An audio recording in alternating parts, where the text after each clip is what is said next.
Let's welcome in Brett Goode to the conversation this morning. Brett, I was a little surprised to see Oklahoma all the way down at number 8. And I text my Sooner roommate, and he said just win out and you'll get it. And I agree with him on that. They've got some big-time games. They travel to Baylor. I think it's Baylor next weekend. Then they host Iowa State, and then they go to Oklahoma State. Two of those teams are in the top 15 of the college football playoff, plus their Big 12 championship. But were you surprised to see the Sooners as low as they were last night?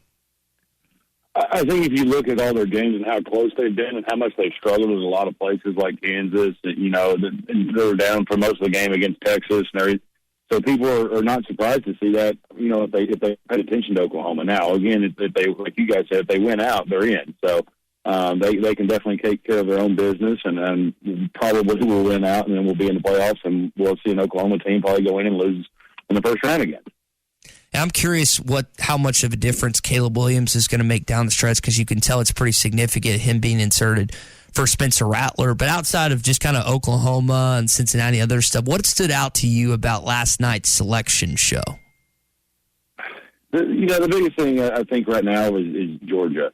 Georgia's head and shoulders above everybody, and then there's everybody else, and everybody's going to be fighting to get in. Just like you talk about Cincinnati and Oklahoma, it's going to be a battle, and they're all going to end up probably playing Georgia unless Georgia just slips up and has a complete brain fart. And they've got to get out there, and then they've got to figure out who the next best team is. And so all these teams are arguing and complaining, and they've got to play the game. And so that's this first one I don't pay a whole lot of attention to, because we've still got a lot of football left, and there's going to things kind of play out even in conference championship games. So it's the first of many to come. But you're just kind of sitting there waiting and see who's going to kind of take that second place and give Georgia a game and what we hope will be a good national title game. I don't know if you were listening 30 or 40 minutes ago, but we were having a strong philosophical discussion about where some of these non-Power 5 teams belong in this poll and the value of undefeated and really kind of centering some things around Cincinnati, but also these other non-Power 5 teams like a UT San Antonio or Charlotte or some others that did not make the top 25 even. Where do you fall? Where do you land as a former college football player, as a 10-year NFL vet? How should these polls be designed? Should it be totally on what's on the field and the eye test? Should there be more inclusion? What's your opinion on what the job of the committee should really be? The eye test, you've got to have, obviously preseason plus current rankings, everything that goes on there.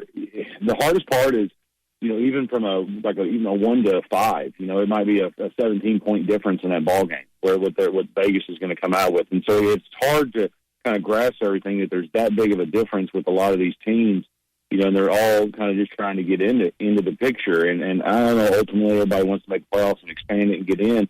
But really, it's no disrespect, but some of these smaller teams, they don't have a chance against Georgia. And again, unless Georgia steps up for this year, and for the most part, I don't think they'd have a chance against Oklahoma if Oklahoma, kind of rolls it around and kind of goes back to what Oklahoma has done in the past. So these teams want to get in the top 25 because it's great for recruiting, it's great for the school, it's great to talk about. It's good for your social media, so it's good for every bit of the program. And it's just really hard to decide on all these teams because there is a huge difference between a 1 and a 5, and then, you have 5 to, 15, and then you have everybody else.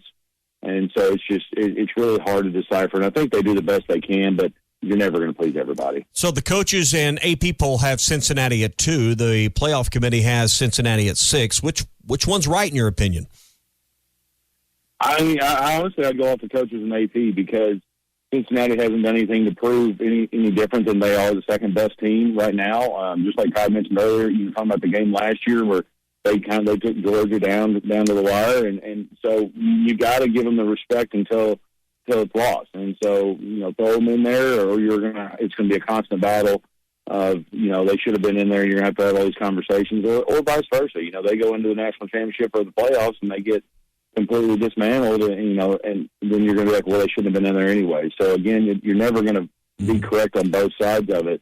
But as of right now, I think that they definitely need to be, 2, maybe 3, until we get to the conference championship games and let things kind of decide it for themselves. And Brett, to go off what you just said, wouldn't that be the solution this year, is to put them in? Because if you put them in, they get rocked. Then you have this underlying example. Hey, this team, this is what happens when you put a group of 5 team in. Or if they compete, and they're probably not going to win, but if they go toe-to-toe like they did last year with Georgia, whether it's Alabama or whoever, and then they compete and it's a great game, you say, oh, this is why you... Well, so I think they do get in ultimately. I think really? Yeah, I think they beat SMU and they win their conference title, and they'll get in at 3 or 4, because I don't trust the teams that are ahead of them to run the gauntlet undefeated the rest of the way. They have a better chance of not losing the rest of the way than the couple of teams that are ahead of them in the top 4. Brett, what I think, let's see, it was Herbie last night. Herbie was talking about that the teams behind Cincinnati or who they have to worry about, including Oklahoma. If you're Cincinnati, and this happened to Baylor and TCU in the first inaugural college football playoff with Ohio State leapfrogging them, is that something you're okay with if a team behind Cincinnati surpasses them, even if Cincinnati goes undefeated the rest of the way and wins their conference championship? I think it all depends on how Cincinnati wins. Do they go undefeated the rest of the way and they're winning really close, or they winning like they have been for the most part and really decisive wins? If they kind of just go out there and they're really rocking it, then yeah, you've got to keep them in. But if everything's close, or they go to some overtime games back to back, or it's not pretty on TV, then yeah, there's going to be somebody that leapfrogs them, and that's going to be if an Oklahoma has a lot of decisive wins. And so it kind of plays all hand in hand. But right now, I agree with Tommy. I think you put them in. I think that they've earned a spot, and then I think that now we can say, hey, they get destroyed, then you can say I told you so. Or if they compete, then it might going to be the way that we open up college football playoffs. What Cincy needs more than anything is Notre Dame not to falter the rest of the way, because that's the one thing they have to hang their hat on. So they got to beat SMU. They need some help in the schedule. They're going to have to find a skinny path to it. But I think ultimately, Cincinnati's got pretty good odds of being in the top 4 when it's all said and done in December.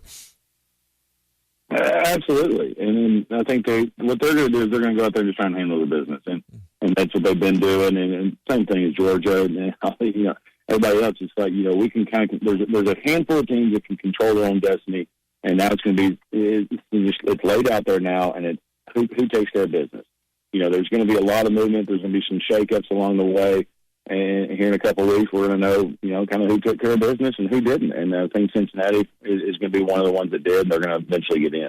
Brett, looking ahead to this game this weekend against the Mississippi State Bulldogs, who found themselves at 17 in the college football playoff rankings last night, would be a great opportunity for Arkansas to get back on track. How confident are you heading into this game that after the UAPB win, after the bye, that this team's going to win on Saturday? I'm confident in our offense. I'm not confident in our defense. We haven't been able to really slow down the pass. In Mississippi State, we know what they can do, with the ball in the air. And so we've got to go up there and prove it. With Catalan out, we've got to show that we can stop to defend these passes. And Mississippi State can, they can hurt you multiple different ways. We've got to get a good pass rush. I obviously hope Arkansas wins, but we've got to prove it on the field. And we've got to go out there to just really compete. We've been on a bad stretch of games, and this would be a great start coming off a bye, which ultimately is 2 weeks of a bye to kind of get things rolling again, to hit this little SEC stretch and to really pick things back up. But they're going to have a lot to prove on defense. Did you have fun on your birthday yesterday? What you and Monica and the kiddos do yesterday? We did have a good day. Now I got up and rode the bike and I exercised a lot more. And she brought me some donuts. I was like, well, I don't know if I need to eat that because it might go straight to my heart. So there's a lot of things that I think of differently now than I used to. But it was a good day. Just kind of hung out and had to work most of the day. And then yesterday evening, got to hang out and watch a movie. And then some friends came over and just kind of hung out. So it was good. All right. Well, happy birthday. Did you get a mile in for every year? I got 16 miles in yesterday. So it wasn't almost year, halfway there. I got close. Yeah, I got close. Yeah, so there you go. All right, Brett Goode's with us every Wednesday. Played for the Packers for 10 years, former Razorback, and we're happy to have him with us on Wednesday mornings. He's now your insurance man, whether it's group health for your business, or maybe you need help with retirement setup or retirement planning for your company. Maybe it's the property and casual. Brett, you're kind of one-stop shopping for any of those things when it comes to employee benefits and insurance for businesses.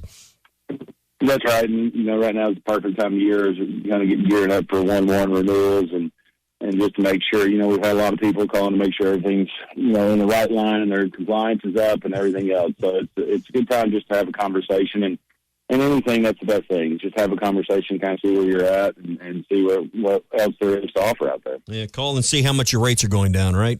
So... Yeah.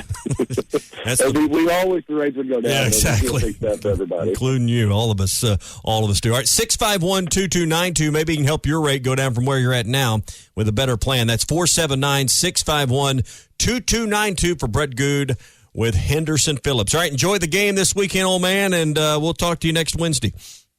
All right, sounds good. Thanks, guys. We're back and better than ever. A new web interface to start the basketball season and more props, odds, and lines than ever before. BetOnline remains your #1 spot for all basketball and football action this season. Head to the new updated desktop or mobile website to sign up today and receive your 50% welcome bonus on your first deposit. Just use our promo code BELIEVE50 to receive your bonus. That's BLEAV 50 to receive your bonus. From basketball, football, and baseball postseason, NHL, boxing, and UFC, right to your favorite Vegas casino games. Don't wait to take advantage of all the amazing offers available for the 2021 season. BetOnline is the fastest and easiest way to bet on all your favorite sports. BetOnline, where the game starts.